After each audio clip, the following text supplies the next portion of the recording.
I was standing on the concrete steps outside the Riverside Community Center, facing the accessible parking area, waiting for a friend to finish inside. From where I stood, I could see the curb cut that funneled people toward the lot. That's when I saw Marcus Reed roll out through the front doors. I knew Marcus. Not personally, but because I'd seen him here many times. Always in the same routine. He volunteers here a few times a week.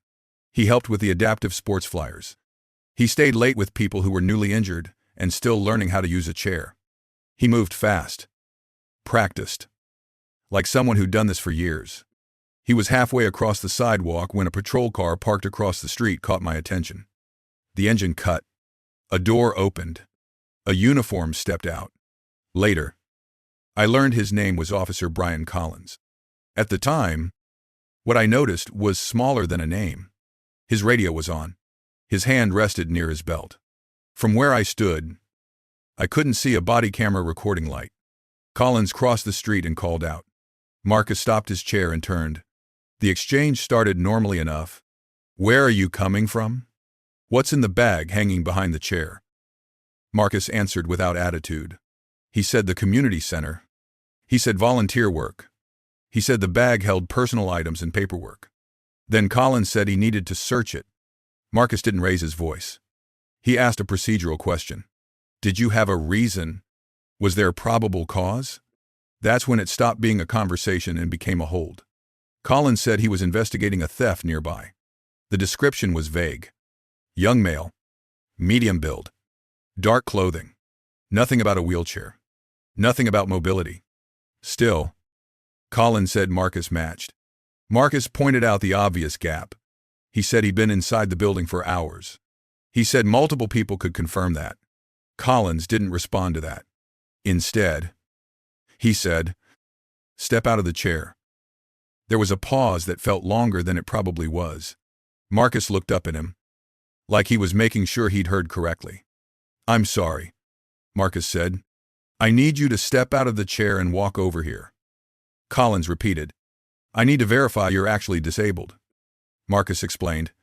Calm. Direct. He said he was paralyzed. He said it had been that way since 2015. He said he had a spinal cord injury at T10. He said he could not walk. Collins shook his head once. Short and dismissive. "I've seen this before," he said. "People fake stuff like this." Marcus tried again. He said he had documentation. He said his medical ID was on his wrist. He said the paperwork was in his wallet. Collins glanced at the bracelet.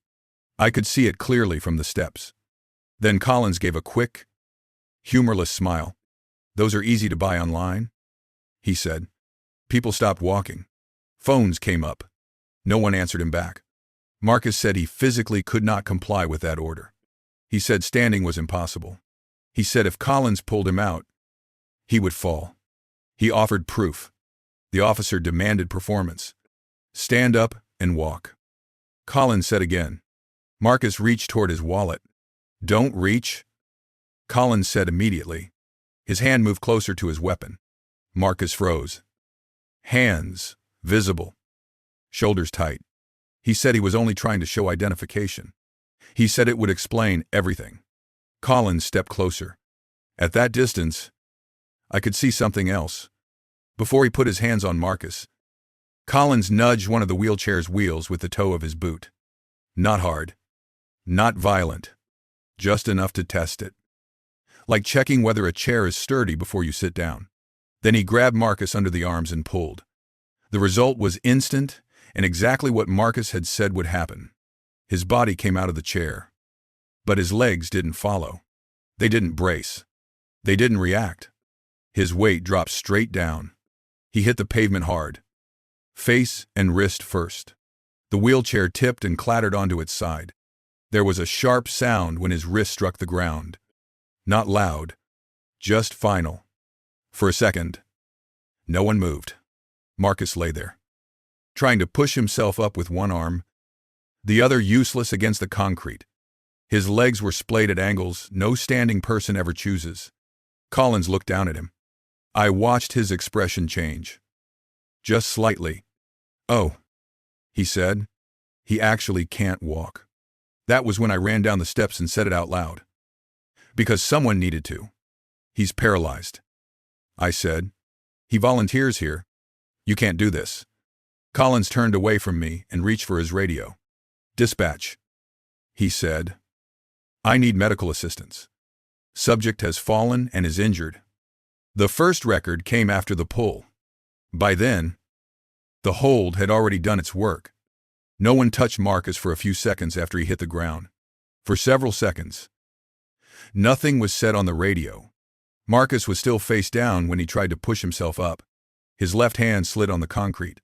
His right arm didn't move at all. The wheelchair lay on its side a few feet away. One wheel still spinning slowly. I need my chair, Marcus said. His voice wasn't loud. It wasn't pleading. It was practical. Without it, he couldn't sit. He couldn't reposition. He couldn't do anything. Officer Collins didn't move toward the chair. He stood where he was, looking down, as if the scene needed a few seconds to load. Someone from inside the community center shouted his name. A woman came running down the steps and dropped to her knees next to Marcus. She didn't touch him. She just positioned herself so he wasn't alone on the ground. He's paralyzed, she said. To no one in particular. You can't just pull him like that. Across the street, a man walking his dog was already on his phone. Two teenagers had stepped closer, phones held chest high. Collins finally spoke again. Sir, remain still. Medical assistance is on the way. Marcus turned his head slightly. His cheek scraped against the pavement as he did. You did this, he said. I told you I couldn't walk. Collins didn't respond to that either. He keyed his radio again, this time more formally, repeating the request for an ambulance and giving the location. His language stayed the same. Subject. Injured. Fallen. No mention of the chair. No mention of the pull. The woman beside Marcus asked him simple questions. Could he breathe? Did his neck hurt? She kept her hands visible, as if that detail still mattered. I need my chair, Marcus said again. Each time he said it, it was shorter than before. His body was exposed in a way most people never experience. A staff member from the community center ran out with a folded blanket and held it up, blocking the view from the sidewalk. It wasn't dramatic. It was practiced. Like they'd done this kind of thing before. Just never like this. Collins shifted his weight and glanced around. More people had gathered now. Faces he didn't recognize. Faces that recognized Marcus. That's Marcus, someone said. He's been coming here for years. Another voice followed. He helped my brother after his accident. When the ambulance arrived, the difference in approach was immediate. The paramedics didn't ask Marcus to move. They didn't ask him to prove anything. One of them knelt so they were at eye level and asked a single question. Are you paralyzed? Yes, Marcus said. T10. Since 2015. That was enough. Their questions were different. Their hands were different. They moved carefully, communicating with each other in short, precise phrases. One stabilized his head. Another checked his wrist without forcing it. They brought the stretcher alongside him instead of moving him toward it. They didn't pull. They didn't test. They didn't demand performance. They transferred Marcus using a proper lift. When his body was secure, one of the paramedics looked at the wheelchair still lying on its side. That needs to go with him, he said. That's medical equipment. A staff member helped right it and roll it toward the ambulance. The paramedic checked it the way someone checks a cast or brace. Not a possession. Collins stood back during all of this. He didn't interfere. He didn't assist either. As the stretcher was loaded, one of the teenagers stepped forward slightly. Phone still recording. I got everything, the teenager said. Not threatening. Informational. All of it. Collins didn't ask to see the video. He didn't tell them to stop recording. He just looked away. At the hospital, the story hardened into documentation. Marcus's wrist was fractured badly enough to require surgery. His face showed signs of a fracture near the cheekbone. The impact had jarred his entire body. Enough that doctors ordered observation, given his existing spinal injury. Because the injuries involve police interaction, a hospital social worker came in. She asked Marcus to recount what happened. Step by step. She wrote everything down. Did the officer ask to see medical documentation? Did you offer it? Did witnesses hear you explain your condition? Marcus answered each question the same way he had on the sidewalk. Calm, specific, consistent.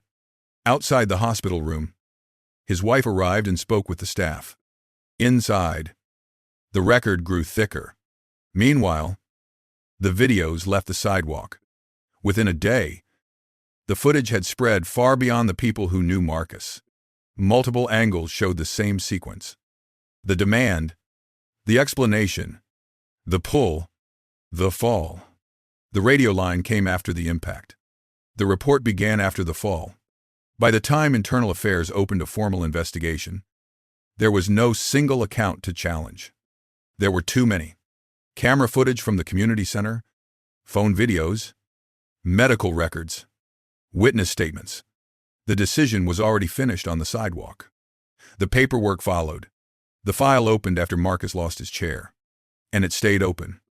I didn't see Marcus again until weeks later. And by then, everything that mattered had already moved indoors. What followed no longer happened in public. It happened in a review room with the door closed. By the time Internal Affairs formally contacted witnesses, the sequence was no longer in dispute. There were multiple videos, each starting a few seconds before the pull. Each one captured the same order. The demand to stand, the explanation that it wasn't possible, the refusal to check documentation, the grab, the fall. In the interview room, the footage sat paused on a wall-mounted monitor, a timestamp frozen in the corner of the screen.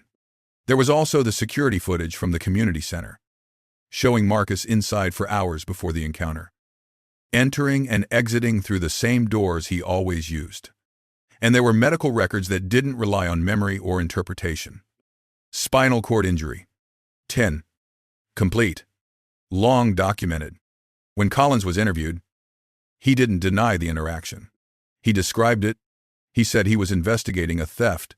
He said Marcus matched a description. He said Marcus did not comply with a lawful order. The interviewer paused on that last part. What order? She asked. Collins said he had ordered Marcus to stand and walk so he could confirm the disability. The interviewer's hand went to the remote. Pause. Then the next question. What training supports that method of verification? There wasn't an answer.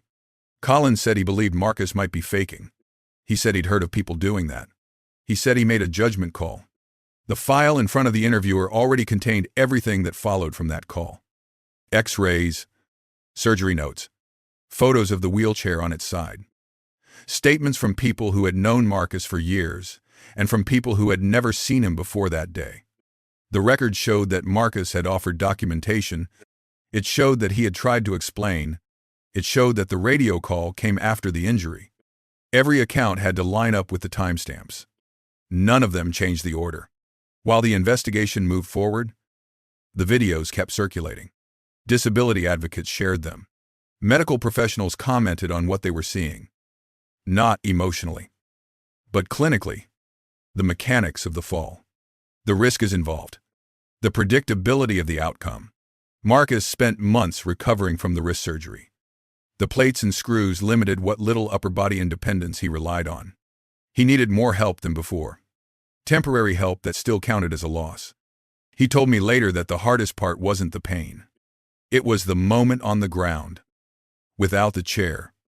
Realizing how quickly independence can disappear when someone else decides what proof looks like. The department eventually announced its findings. Collins was removed from duty. The language was formal.